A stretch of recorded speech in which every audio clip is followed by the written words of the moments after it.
Hello लाडक्या बहिणींनो आणि लाडक्या ताईंनो, मुख्यमंत्री माझी लाडकी बहीण योजना आणि त्याचा 17वा हप्ता म्हणजेच नोव्हेंबर महिन्याचा हप्ता कधी भेटतो, कोणाला भेटतो याची आतुरता, उत्सुकता आणि उत्कंठा महाराष्ट्रातील सर्वच बहिणींना लागलेली आहे.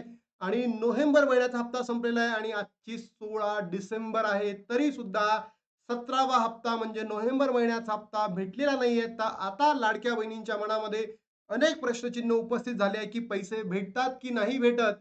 तर याच प्रश्नाला घेऊन लाडक्या बहिणींनो, सीधी बात नो बकवास व्हिडिओ घेऊन आलेलो आहे आणि तुम्हाला सांगणार आहे की पैसे कधी वाटप होणार आहे. आणि सोबतच तुम्हाला सांगणार आहे लाडक्या बहिणींनो, 5 दिवस वाट पाहावी लागणार आहे. म्हणजे इथून पुढचे 5 दिवस तुम्हाला कोणत्याही प्रकारची हालचाल दिसणार नाहीये. सगळं तुम्हाला विथ प्रूफ सहित दाखवतायत. पण तत्पूर्वी मी सरकारकडे मागणी करतो, लाडक्या बहिणींकडनं मागणी करतो, की आता जर त्यांनी वेट केलेलंच आहे, तर लाडक्या बहिणींना डिसेंबर आणि नोव्हेंबरचा हप्ता एकत्र द्यावा, ही सरकारकडे मागणी आहे. नोव्हेंबर आणि डिसेंबरचा हप्ता एकत्र द्यावा, म्हणजेच ₹3000 त्यांना द्यावे, ही मागणी आपण करूयात. अन्यथा लाडक्या बहिणींनो, तुम्हाला ₹1500 देतील आणि पुन्हा 2 महिने वेटिंगवर जातील, 2 महिने पेंडिंगवर जातील. म्हणून सरकारने लवकर वितरण सुरू करावे. अन्यथा 2 महिन्याचे हप्ते एकत्र द्यावे. बघा लाडक्या बहिणींनो, जर तुम्ही बघत असाल, आजची 16 डिसेंबर 2025 आणि 17वा हप्ता अजूनही जमा झालेला नाहीये. आणि तुम्ही जर बघितलं असेल 17, 18, 19, 20, 21. 21 तारखेला लाडक्या बहिणींनो, 20 तारखेला निवडणुकीचा दुसरा टप्पा आहे आणि 21 तारखेला रिझल्ट डिक्लेअर होणार आहे. म्हणजेच काय, जी पहिली आचारसंहिता लागली होती ती 21 डिसेंबर पर्यंत होती. तर लाडक्या बहिणींनो, सरळ मी तुम्हाला प्रतिपादन करू इच्छितो, की आपल्याला तुमच्या अकाउंटला पैसे जमा 22, 23, 24, 25, 26 या तारखांमध्ये होऊ शकतं. या तारखांमध्ये होऊ शकतं. सरकारने ऑलरेडी जी-आर आणलेला आहे नोव्हेंबर महिन्याचा. बरोबर? सरकारने नोव्हेंबर महिन्याचा जी-आर तर प्रसिद्ध केलाच आहे. तर सरकारकडे एवढीच मागणी आहे, त्यांनी हिवाळी अधिवेशनामध्ये काही अनुदान सुद्धा, बरोबर, विशेष अनुदान सुद्धा जाहीर पॅकेज केलेलं आहे. कोणासाठी? लाडकी बहीण योजनेसाठी. त्याच माध्यमातून आता डिसेंबर महिन्याचा जी-आर सुद्धा आणून दोन्ही महिन्याचे हप्ते एकत्र द्यावे, अशी मागणी मी सरकारकडे करतो लाडक्या बहिणींकडनं. आणि त्याच्याच माध्यमातून सरकारने हे करावं. अन्यथा लाडक्या बहिणींनो, तुम्हीच विचार करा, की हे जे हप्ते आहेत पुन्हा पेंडिंगवर जाऊ शकतात.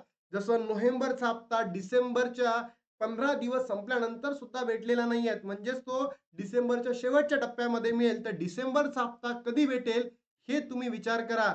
आणि लाडक्या बहिणींनो, तुम्हाला इथे अजून एक महत्त्वाचं कारण देतो मी तुम्हाला, की ₹3000 तुम्हाला एकत्र भेटू शकतात का? कारण महानगरपालिकेच्या निवडणुकी सुद्धा जारी झालेल्या आहेत. महानगरपालिका निवडणूक, बरोबर? याची आचारसंहिता जर तुम्ही बघितली असेल, तर 15 जानेवारीपर्यंत काय राहणार आहे लाडक्या बहिणींनो? 15 जानेवारीला निवडणूक असणार आहे आणि 16 जानेवारीला रिझल्ट असणार आहे.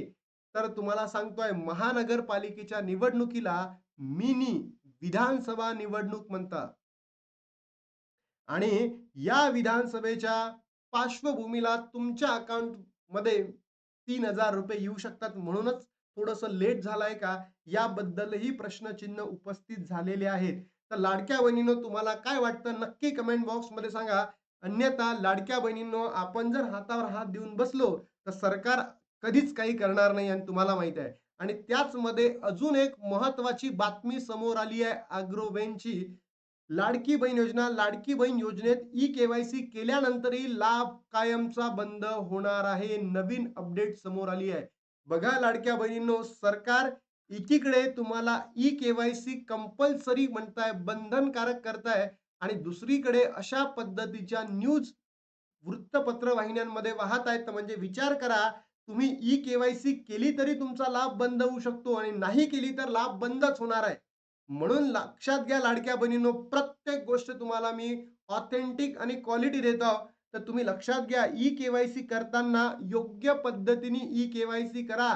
जर तुम्ही ई-के-वाय-सी करताना चुकी केली, तर तुमचा लाभ कायम बंद होऊ शकतो. बघा लाडक्या बहिणींनो, राज्य सरकारची मुख्यमंत्री लाडकी बहीण योजना आता अधिक कडक आणि पारदर्शक पद्धतीने राबवली जात आहे.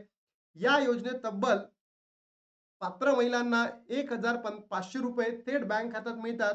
हा लाभ सुरू ठेवण्यासाठी ई-के-वाय-सी करणे बंधनकारक आहे आणि याची अंतिम जी तारीख आहे ती 31 डिसेंबर आहे. तसंच ई-के-वाय-सी केल्यानंतर काही महिलांचा लाभ कायमचा बंद होऊ शकतो, अशी माहिती समोर आलेली आहे. आणि लाडक्या बहिणींनो, तुम्हाला माहिती असेल, अनेक लाडक्या बहिणींची अजूनही ई-के-वाय-सी होत नाही आहे.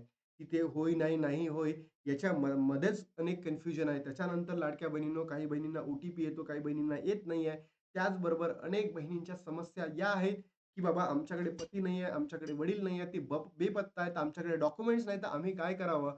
अंगणवाडी सेविका डॉक्युमेंट्स घेत नाही आहेत. आता सरकार म्हणते, की अंगणवाडी सेविका तुमच्या घरी जाईल. तर तुम्हीच विचार करा, हे असं शक्य आहे का? कारण की जर तुम्ही बघितलं असेल लाडक्या बहिणींनो, तुम्ही जर बघितलं असेल, जून, जुलै, ऑगस्ट महिन्यामध्ये अल्मोस्ट 27 लाख बहिणी अपात्र ठरवल्या होत्या आणि तेव्हाही सांगितलं होतं, की अंगणवाडी सेविका तुमचा काय घेणार आहे? काय घेणार आहे लाडक्या बहिणींनो?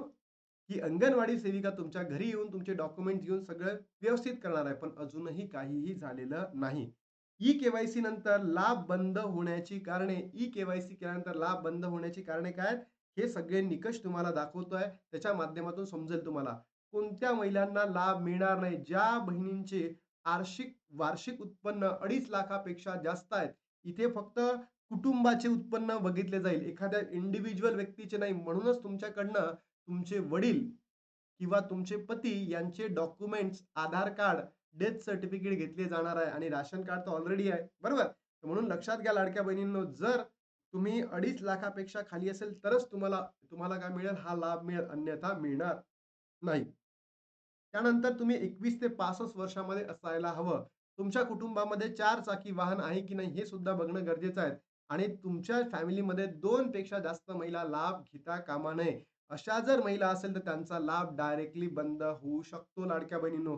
तुमच्यापैकी कोणत्या-कोणत्या बहिणी या निकषामध्ये बसतात तर कमेंट बॉक्समध्ये सांगा आणि सरकारने हे असं करावं का? हे सुद्धा तुम्ही कमेंट बॉक्समध्ये सांगणं अत्यंत गरजेचं आहे. ई-के-वाय-सी करताना महिलांनी स्वतःची माहिती भरावी लागेल. तसेच पती आणि वडिलांची माहिती आणि त्यांचीही ई-के-वाय-सी करावी लागणार आहे. यामुळे कुटुंबाच्या उत्पन्नाची आणि इतर निकषाची तपासणी करता येईल. ही माहिती प्राप्तिकर विभागाने पाठवली जाईल. तिथून पडताळणी झाल्यानंतर अपात्र महिलांचा लाभ कायमस्वरूपी बंद केला जाणार आहे. म्हणून लाडक्या बहिणींनो, तुम्ही कोणत्या निकषामध्ये बसता, बसता की नाही नक्की कमेंट बॉक्समध्ये सांगा.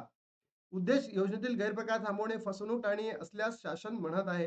तत्पूर्वी अपात्र महिलांना लाभ मिळत होता, पण आता ई-के-वाय-सीमुळे फक्त पात्रच महिलांना लाभ मिळणार आहे. यासाठी सरकारने विशेष पोर्टलची सुविधा उपलब्ध करून दिली आहे आणि 31 डिसेंबरपर्यंत हे तुम्हाला करायचं म्हणजे करायचं आहे. बघा, आता फक्त शेवटचे 5 दिवस बाकी आहेत. अजून 5 दिवस तुम्हाला वाट बघावी लागणार आहे. 21 डिसेंबर, 22, 23, 24, 25 या 5 दिवसांमध्ये 100% तुमच्या अकाउंटला 1500 तर फिक्स होईल. पण मी आता सरकारकडे लाडक्या बहिणींकडनं हे म्हणू इच्छितो, की जर तुम्ही त्या डिसेंबरच्या शेवटच्या वीकमध्ये लाडक्या बहिणींच्या अकाउंटला जर ₹1500 पाठवताय, तर मग डिसेंबरचा हप्ता तुम्ही काय फेब्रुवारी महिन्यामध्ये पाठवणार का?